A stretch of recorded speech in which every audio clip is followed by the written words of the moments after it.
Session केलं सरांची, तेव्हा पोस्ट मिळाली होती सरांना. सरांनी पोस्ट सोडली आणि सरांनी स्वतःचे क्लासेस चालू केले. ते सुरुवातीला ऑनलाईन क्लासेस चालू केले. तेव्हापासूनची सरांची तुम्हाला सगळी जर्नी माहिती आहे. जेव्हा तुम्ही प्रिपरेशन करत होता तेव्हाचं सरांचं डेडिकेशन काय होतं याबद्दल तुम्ही काय सांगा?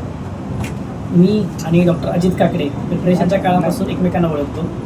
डॉक्टर अजित काकडे यांचा पहिल्यापासूनच स्वभाव अतिशय जिद्दी, चिकाटी आणि कुठलीही गोष्ट असेल तर त्याच्यामध्ये खोलात जाऊन पूर्ण ॲनालायसिस करून ते त्याच्यामध्ये पूर्ण नॉलेज घेऊन आणि मग व्यक्त होणं किंवा त्यातून काही आउटपुट निघतं का चांगला याविषयी प्रयत्न करणं, असा अजित काकडे सरांचा पहिल्यापासूनच स्वभाव होता.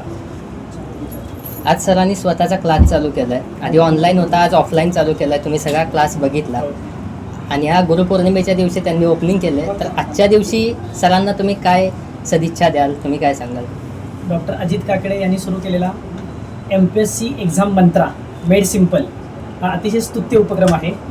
ही संस्था गुरुपौर्णिमेच्या पावन ऑकेजनला ह्याचं इनॉग्रेशन होत आहे. ही अतिशय चांगली गोष्ट आहे आणि मी पाहिलं की अतिशय कमी जागेमध्ये खूप थॉटफुली आणि इनोव्हेटिव्हली ही डिझाईन केलेली एक संस्था आहे. ज्याच्यामध्ये एक मेंटरिंग रूम आहे, कायमस्वरूपी मेंटर्स असणार आहेत, शिवाय एक पॉडकास्ट रूम आहे जिथं इंटरव्ह्यूजचा कंडक्ट केला जाईल.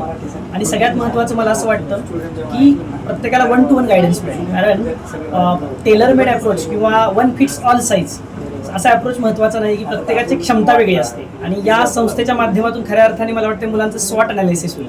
स्वॉट अनालिसिस म्हणजे आपली स्ट्रेंथ काय आहे, त्याचा आपण कशा प्रकारे वापर करू शकतो, आपली विकनेसेस काय आहेत आणि त्या विकनेसेस आपण कसे सुधारू शकतो, आणि आपल्याला थ्रेट्स काय आहेत, थ्रेट्स कमी करून आपली अपॉर्च्युनिटी ग्रॅब करून आपण या परीक्षेचे जे हर्डल आहे ते कसे सक्सेसफुली क्रॉस करू शकतो, याविषयी मला निश्चितच आत्मविश्वास आहे की अजित सरांकडून खूप चांगला गायडन्स मिळेल आणि ही संस्था खूप चांगली नावारूपाला येईल. आणि हा खूप वेगळा आणि अतिशय स्तुत्य उपक्रम आहे. अशा प्रकारची संस्था किंवा अशा प्रकारे विचार करणारे मेंटर्स फार कमी आहेत. त्यामुळे मी अजितचं या निमित्ताने खूप खूप अभिनंदन करतो आणि या संस्थेच्या माध्यमातून लाखो विद्यार्थ्यांना एक नवीन दिशा मिळेल. थँक्यू.